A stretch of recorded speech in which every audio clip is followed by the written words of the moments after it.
introduce. This is my team.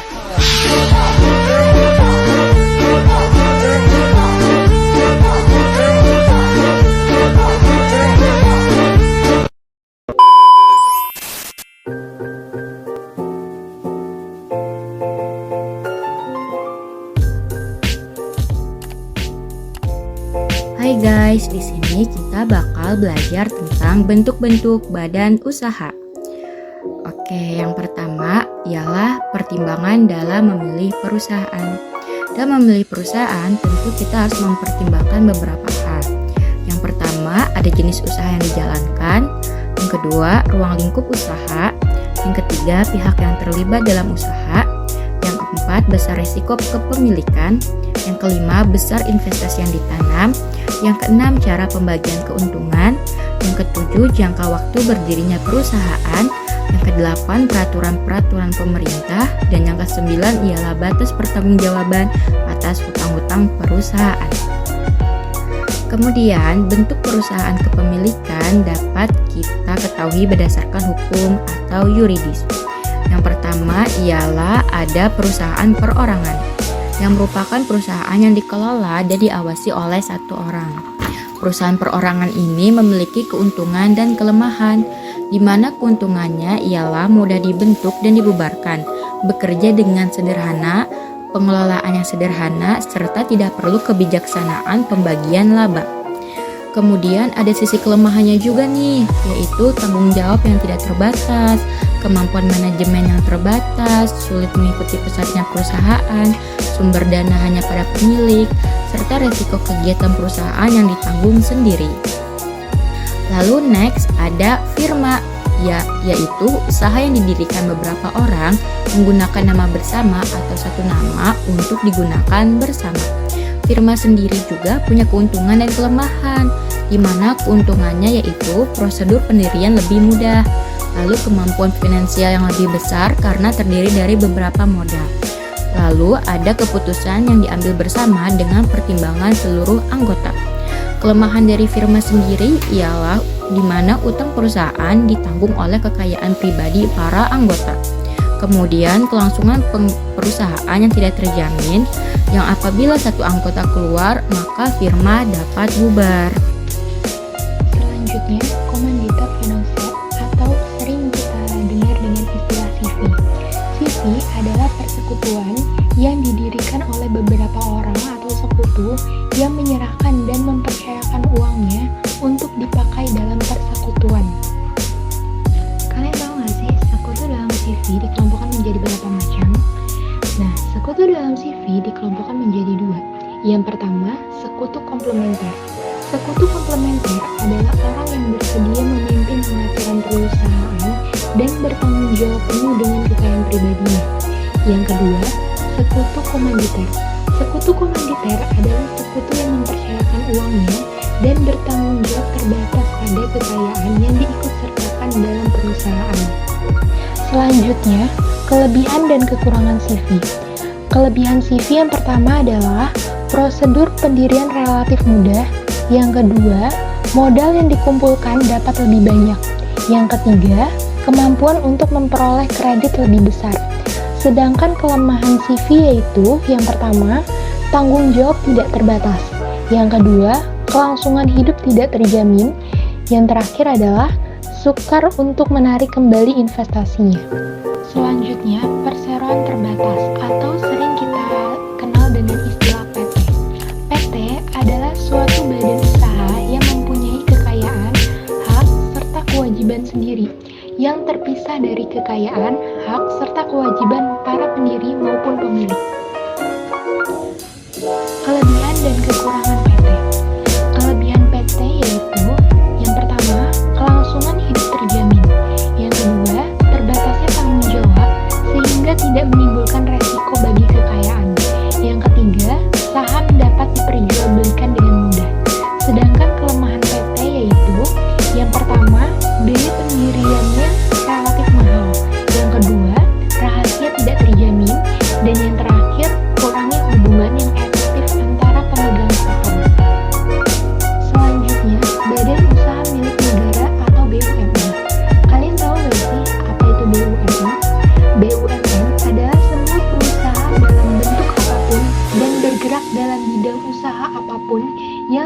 sebagian atau seluruh modalnya merupakan kekayaan negara, kecuali jika ditentukan lain berdasarkan undang-undang. BUMN adalah bentuk-bentuk badan hukum yang tunduk pada segala macam hukum di Indonesia. Karena perusahaan ini milik negara, maka tujuan utamanya adalah membangun ekonomi sosial menuju masyarakat adil dan makmur.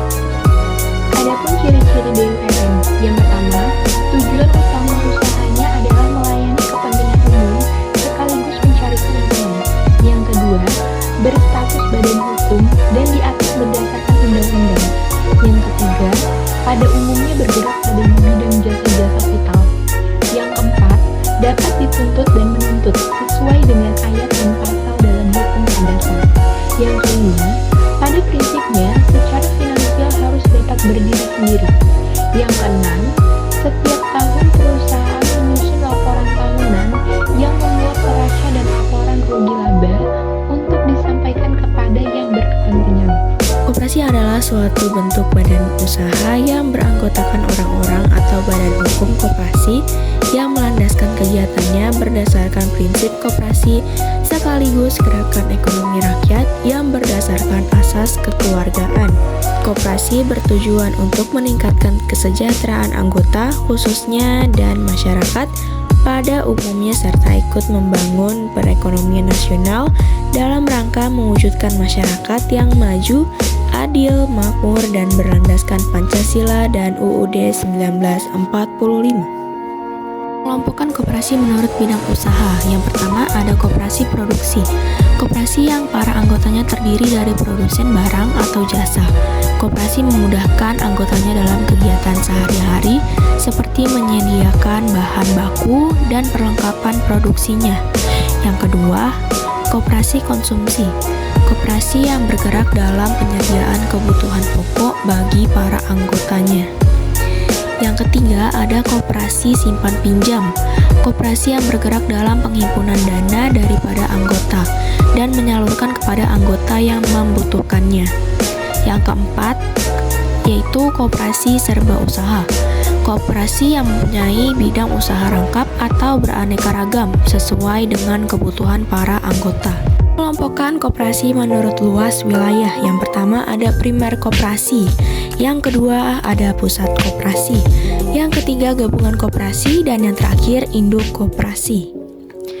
Yang pertama primer koperasi. Koperasi sebagai satuan terkecil di wilayah yang kecil pula dan melibatkan secara langsung orang-orang sebagai anggotanya.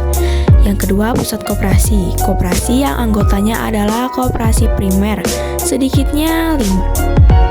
Yang ketiga ada gabungan koperasi. Koperasi yang dibentuk secara bersama-sama oleh pusat koperasi, yang paling sedikit 3 pusat koperasi.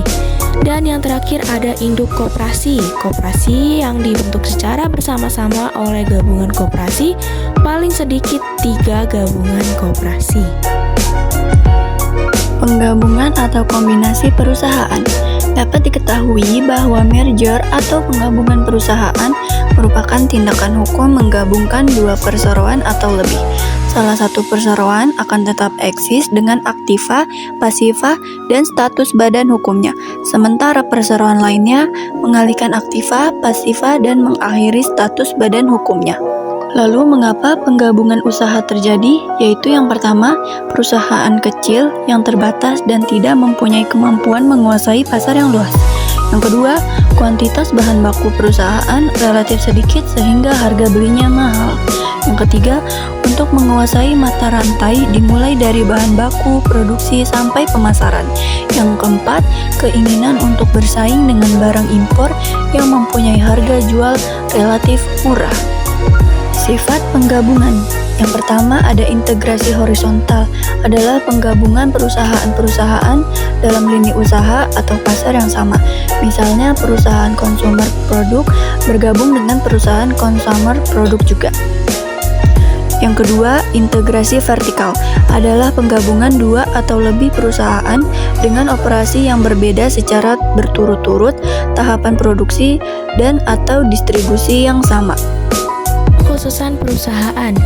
Pengkhususan perusahaan adalah kegiatan perusahaan yang mengkhususkan diri pada fase atau aktivitas tertentu saja, sedangkan aktivitas lainnya diserahkan pada perusahaan luar. Pengkhususan perusahaan dibagi menjadi dua, yaitu spesialisasi. Perusahaan yang mengkhususkan diri pada kegiatan menghasilkan satu jenis produk saja. Dan yang kedua ada diferensiasi, yaitu pengkhususan pada fase produksi tertentu. Pengkonsentrasian perusahaan. Pertama, trust. Trust merupakan suatu bentuk penggabungan atau kerjasama perusahaan secara horizontal untuk membatasi persaingan maupun rasionalisasi dalam produksi dan penjualan. Yang kedua, holding company disebut juga perusahaan induk, yaitu perusahaan berbentuk corporation yang menguasai sebagian besar saham dari beberapa perusahaan lain. Dalam hal ini, status perusahaan lain akan menjadi perusahaan anak dan kebijaksanaan perusahaan anak-anak akan ditentukan oleh induk atau holding.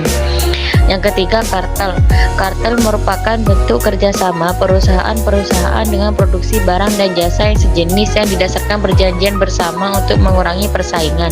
Bentuk kartel meliputi kartel kondisi, kartel harga, kartel produksi, kartel daerah, kartel pembagian laba. Yang keempat, sindikat. Sindikat adalah perjanjian kerjasama antara beberapa orang untuk melaksanakan suatu proyek. Yang kelima, concern. Concern adalah bentuk penggabungan yang dilakukan baik secara horizontal maupun vertikal dari sekumpulan perusahaan holding. Yang terakhir adalah joint venture. Joint venture yang kerjasama antar beberapa perusahaan yang berdiri sendiri. Ciri-ciri joint venture adalah: satu, merupakan perusahaan baru yang didirikan secara bersama-sama oleh beberapa perusahaan. Dua, modalnya terdiri dari pengetahuan dan modal yang disediakan para pendiri. Dan yang terakhir, joint venture antara perusahaan asing dengan modal nasional harus bertindak perseroan terbatas. Yang ketujuh, trade association, persekutuan beberapa perusahaan dari satu cabang perusahaan yang sama dengan tujuan memajukan para anggota dan bukan mencari laba. Misal, PHRI, Gapindo, dan lain-lain. Yang delapan, gentleman's agreement, persetujuan beberapa produsen dalam daerah penjualan dengan maksud mengurangi persaingan di antara mereka. Berikutnya, saya Haizan Rasabila akan menjelaskan tentang lembaga keuangan. Lembaga keuangan adalah semua badan yang melalui kegiatannya di bidang keuangan menarik dana dari masyarakat dan menyalurkannya ke masyarakat. Lembaga keuangan dapat dibagi menjadi dua, yaitu yang pertama lembaga keuangan yang disebut bank dan yang kedua lembaga keuangan bukan bank. Yang pertama ini saya akan menjelaskan lembaga keuangan yang disebut bank. Menurut UU nomor 7 tahun 1992, bank adalah badan usaha yang kegiatannya menghimpun dana dari masyarakat dalam bentuk simpanan dan menyalurkannya kepada masyarakat dalam bentuk kredit guna meningkatkan taraf hidup masyarakat. Atau bank adalah lembaga keuangan yang didirikan untuk menghimpun, mengelola, dan mengatur keuangan. Fungsi perbankan dalam arti luas adalah alat pemerintah untuk menjaga kestabilan ekonomi moneter dan keuangan. Tetapi dalam arti sempit, fungsi pokok perbankan adalah alat penarik uang kartal dan uang girau dari masyarakat dan menyalurkannya ke masyarakat. Berikutnya adalah peranan perbankan. Peranan perbankan dibagi menjadi dua, yaitu peranan bank dalam uang hubungan luar negeri dan peranan bank dalam negeri. Peranan bank dalam hubungan luar negeri adalah jembatan dengan dunia internasional dalam lalu lintas devisa, moneter, dan perdagangan, serta membantu terjadinya perdagangan ekspor dan impor, pariwisata, dan transfer uang. Peranan dalam negeri, bank berperan membimbing masyarakat dalam menabung dan membimbing dalam proses pengambilan kredit. Berikutnya adalah jenis lembaga perbankan menurut fungsinya. Yang pertama, bank sentral, yaitu lembaga keuangan yang bertanggung jawab suatu kebijakan moneter dan menciptakan stabilitas ekonomi di negara. Yang kedua adalah bank umum, bank yang melakukan kegiatan usaha secara konvensional atau berdasarkan prinsip syariah. Yang ketiga ketiga adalah bank tabungan, yaitu bank yang sumber dana utamanya berasal dari tabungan. Yang keempat adalah bank pembangunan, yaitu bank yang dalam pengumpulan dananya terutama menerima simpanan dalam bentuk kertas berharga, jangka menengah dan jangka panjang, dan dalam usahanya terutama memberikan kredit jangka menengah dan jangka panjang di bidang pembangunan. Nomor 5 adalah bank pengkreditan rakyat, yaitu lembaga keuangan bank yang menerima simpanan dalam bentuk deposito berjangka, tabungan, atau bentuk lainnya yang dipersamakan. Yang keenam adalah bank campuran, yaitu bank yang didirikan oleh satu bank umum atau lebih berkedudukan di Indonesia dan didirikan oleh warga negara Indonesia atau badan hukum negara. Berikutnya adalah jenis lembaga perbankan menurut kepemilikan. Yang pertama, bank umum milik negara, yaitu bank yang seluruh modalnya berasal dari kekayaan negara yang dipisahkan dan pendiriannya di bawah undang-undang tersendiri. Yang kedua adalah bank umum swasta, yaitu bank yang sebagian besar sahamnya dimiliki oleh warga negara Indonesia. Yang ketiga adalah bank pembangunan daerah, yaitu bank umum yang kepemilikan sahamnya dipegang oleh pemerintah provinsi. Yang keempat adalah bank asing, yaitu cabang dari bank yang ada di luar negeri, baik milik swasta asing atau pemerintahan negara asing.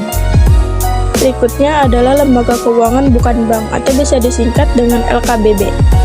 Merupakan badan yang melakukan di bidang keuangan yang secara langsung atau tidak langsung menghimpun serta memberikan pinjaman jangka pendek 1-5 tahun dan jangka panjang lebih dari 5 tahun.